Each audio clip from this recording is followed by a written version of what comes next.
Bonjour, c'est Gilles du site boursicoté.com. Voici l'analyse technique des principales paires de devises du marché Forex, ainsi que l'analyse de l'or et du pétrole pour les matières premières. Nous sommes aujourd'hui le jeudi 21 février 2013.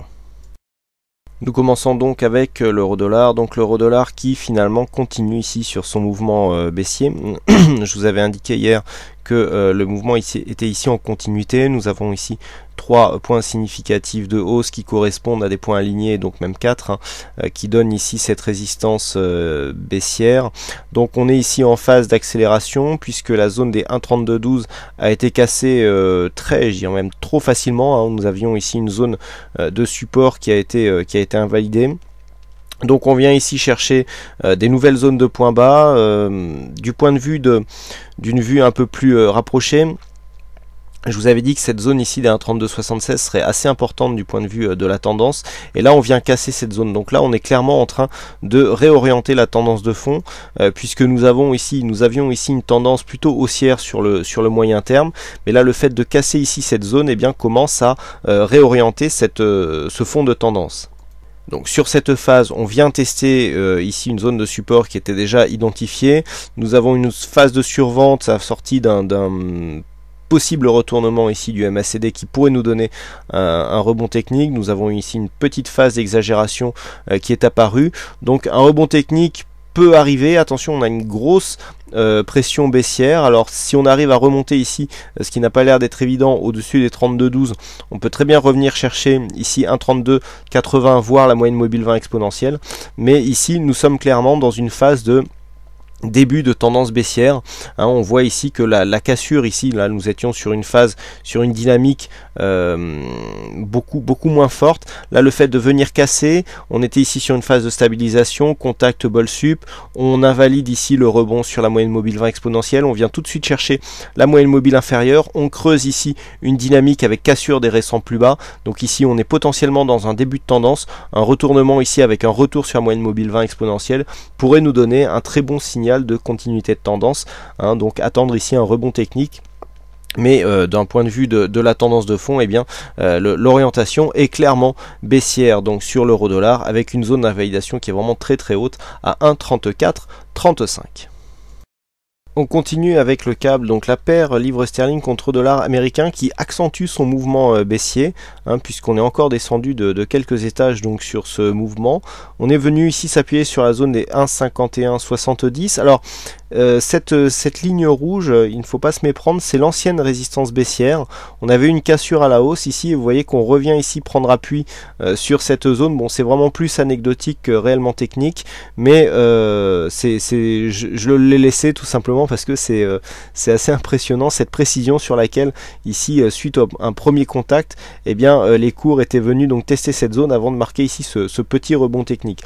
Par contre, alors ce que je vous avais dit hier, c'est que nous avons cassé ici des zones de points bas long terme, puisqu'il faut maintenant se placer en vue hebdomadaire pour constater cette cassure. Vous voyez que nous avions ici une zone de support qui se situait à 1,5260. On avait un plus bas ici en début 2012 à 1,5235.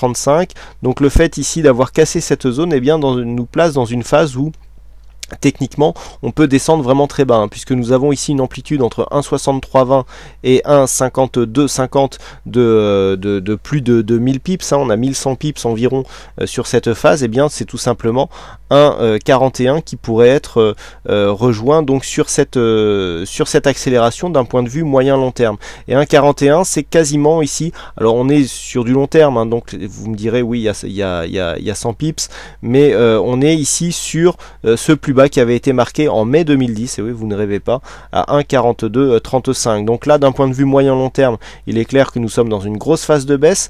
L'objectif est vraiment assez éloigné. On a bien plafonné pendant quelques années ici sous 1,6330.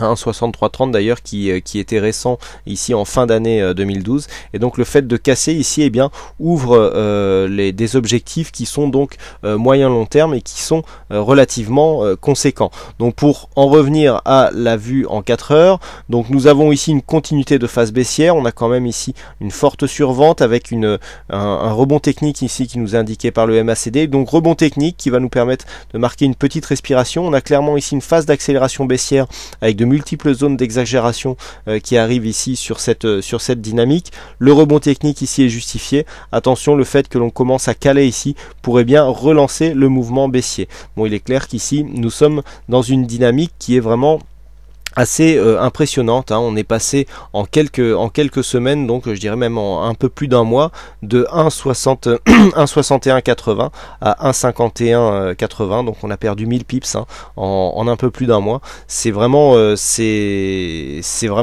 très conséquent comme phase de baisse, et donc cela augure une poursuite du mouvement, puisque là nous avons clairement un mouvement qui a une très forte puissance, donc toujours baissier sur le câble.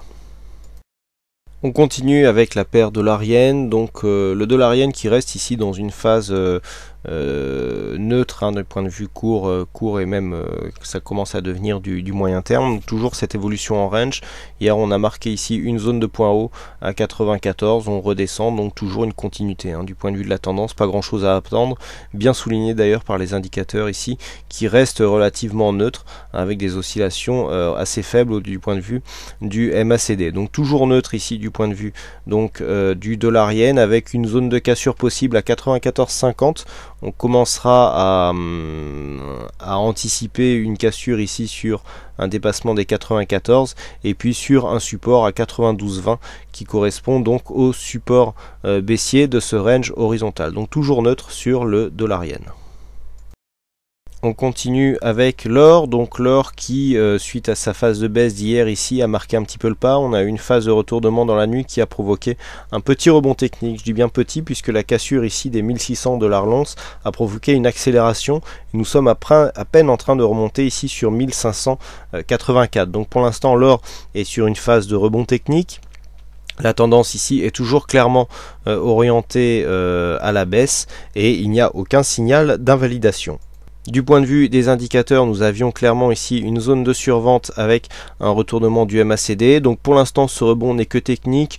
On peut rester ici sous les 1585, mais dans une poursuite du mouvement. Alors si on s'affranchit bien sûr de la moyenne mobile 20 exponentielle, il serait possible de revenir ici tester les 1600 pour créer l'overlap et donc valider cette ancienne zone de support comme une zone de résistance. Les zones d'invalidation du mouvement baissier se situent assez haut, puisqu'il faudrait remonter au-dessus de 1619 $ l'once pour commencer à espérer un retournement de ce mouvement.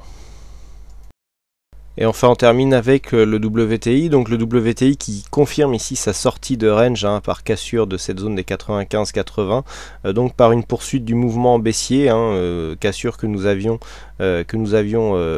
observé hier.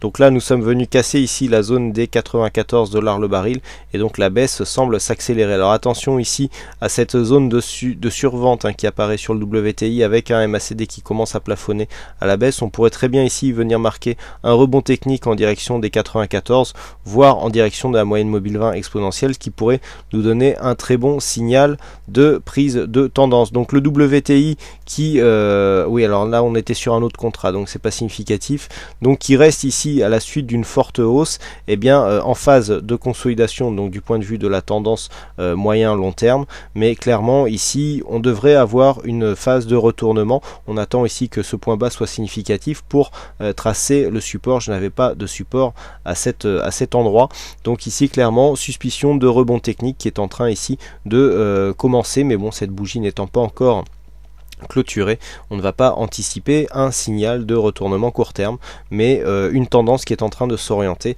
à la baisse sur le WTI, avec une zone d'invalidation là aussi très haut perché, puisqu'il faudrait redépasser 97,50 $ le baril pour annuler donc cette tendance baissière. Donc autant dire que on en est pour l'instant assez loin. Voilà ce que l'on peut dire donc sur ces analyses techniques Forex et matières premières. Il ne me reste plus qu'à vous souhaiter à toutes et à tous une bonne soirée, bonne chance dans tous vos trades, et je vous donne rendez-vous dès demain pour d'autres analyses techniques en vidéo. Bonsoir à tous.